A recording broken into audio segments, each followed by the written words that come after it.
안녕하세요. 미래기술 신산업 카페 뉴스 읽어주는 바리스타 이원기입니다. 오늘은 주간브리핑 273호에 게재된 기술대회측 2022 주목해야 할 디지털 관련 20개의 테마라는 내용으로 니케이 컴퓨터 1월 6일자 24에서 55페이지에 게재된 특집 기사를 요약 번역하여 소개합니다. 코로나19 사태로부터 반격을 기대할 수 있는 2022년이 막을 열었습니다. 제6차 대유행 및 오미크론 변이의 위험은 예단하기 어렵지만 세계 경제는 확실한 회복세를 향해 움직이고 있습니다. 2년에 걸친 코로나19의 유행으로 사람들의 행동 양식이 크게 변하면서 뉴노멀이 뿌리내리고 있는 가운데 잔뜩 움츠려 있던 기업이 날개를 펴고 비약하기 위해서는 지금까지 이상으로 디지털의 힘을 활용하는 것이 불가결합니다. IT 기술자와 IT 부문의 활약이 기대되는 분야는 더욱 확대될 것이라는 인식 아래 니케이 컴퓨터는 메타버스와 디지털청, 로우코드 개발 등 2022년에 주목해야 할 디지털 관련 20개의 테마를 엄선하여 그 분야의 정통한 기자들이 각각의 동향을 예측하였습니다. 그 첫 번째 테마는 메타버스입니다. 2020년부터 2년에 걸쳐 전 세계를 강타한 코로나19였지만 세상은 항상 위기에 직면했을 때일수록 훨씬 앞으로 그리고 보다 강하게 전진해 왔습니다. 2022년부터는 사람들의 생활과 사회, 업무 등이 3차원의 가상 공간에서 펼쳐질 것으로 예상되며 그 무대가 되는 것이 메타버스입니다. 메타버스는 초월을 뜻하는 메타와 우주와 공간을 뜻하는 유니버스를 조합한 말로 주로 인터넷에 구축되는 거대한 3차원 가상 공간을 말합니다. 대부분의 경우에 이용자는 헤드 마운티드 디스플레이를 장착하여 분신 캐릭터인 아바타로서 가상 공간에 들어갑니다. 아바타는 메타버스 안에서 거리를 산책하거나 쇼핑을 하거나 다른 이용자들과 콘서트에 참가하는 등을 통해 시간을 보낼 수 있습니다. SNS나 화상회의 등 기존의 IT 툴에서 커뮤니케이션의 주역은 문자와 영상이었습니다만 메타버스에서는 거기에 3차원으로 표현된 아바타의 표정이나 몸짓 등이 더해져서 대화의 뉘앙스 등이 보다 자연스럽게 상대방에게 전달됩니다. 기술의 발전으로 가상 공간의 현장감도 높아지고 있으며 활동 장소를 SNS에서 메타버스로 갈아타는 사람들이 증가하게 되면서 거기에 새로운 경제권이 구축될 가능성이 생겨나고 있습니다. 현재 이 메타버스 열풍을 이끌고 있는 것은 미국의 IT 플랫폼 기업들로 페이스북은 2021년 8월에 호라이즌 워크룸이라는 비즈니스용 메타버스의 메타 버전을 시작하고 11월에는 회사명을 메타 플랫폼스로 변경한다고 발표했습니다.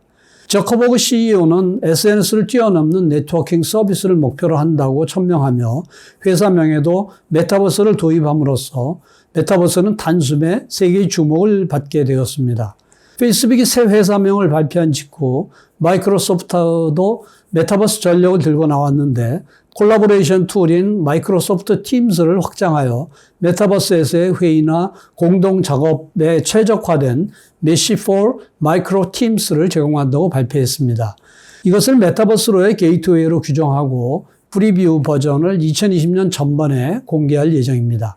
일본에서도 메타버스의 움직임이 확산되고 있는데 현실의 거리와 연동한 독특한 메타버스를 시작한 곳이 KDDI입니다. KDDI는 현지 관광협회 등과 협업해 시부야구가 공인한 버추얼 시부야를 2020년 5월부터 운영하며 음악이나 토크 라이브 등의 이벤트를 개최하고 있습니다. 2021년 10월에 할로윈 이벤트에서는 55만 명이 참여하는 등의 성황을 보였으며 이러한 경험을 바탕으로 KDDI는 2022년 봄부터 도시 연동형 메타버스 버추얼 시티 운영을 시작할 예정입니다. 그리도 메타버스를 향후의 핵심 사업으로 규정하고 2021년 8월에는 자회사인 리얼리티가 라이브 전송 앱상에서 메타버스 기능을 시험 도입했습니다. 사실 메타버스의 개념 자체는 이전부터 존재했는데 그 대표적인 예가 미국의 린든 랩이 2003년에 제공하기 시작한 세컨드 라이프입니다. 하지만 당시에는 인터넷 접속 회선의 속도가 늦고 PC로의 액세스에 한정되는 등으로 사용하기 불편해서 이용이 저조했던 것입니다. 메타버스가 다시 주목을 받기 시작한 것은 2010년대 후반 3D 게임 세계에서인데 마인크래프트, 포트나이트, 모여라 동물의 숲 등의 게임 세계가 메타버스로 사용되었고 음악 라이브나 이벤트 등의 개최 사례도 계속 이어졌습니다.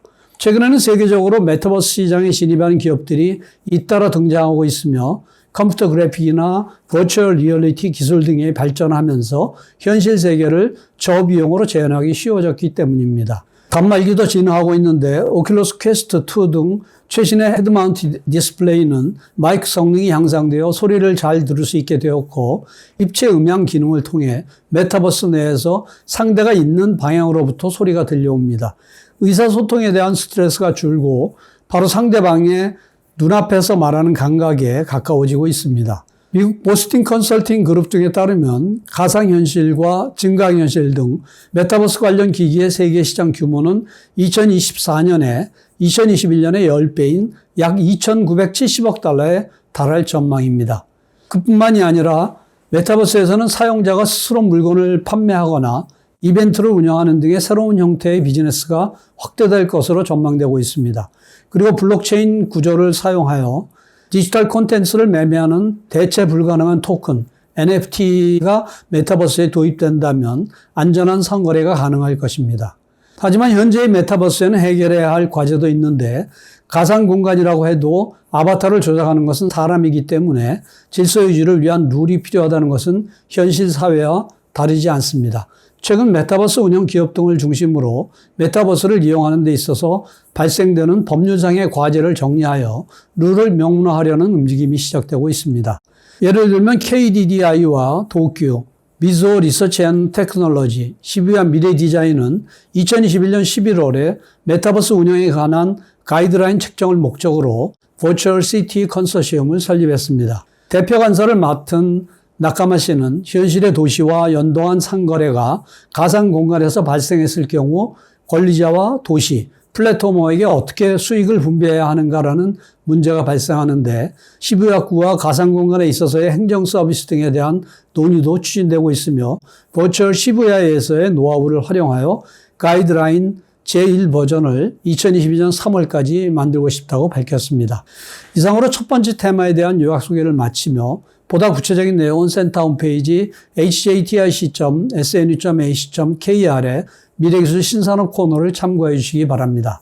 다음 주에는 AI 시대의 기술 전승, 제조업에서의 AI 활용이라는 내용을 소개하겠습니다. 감사합니다.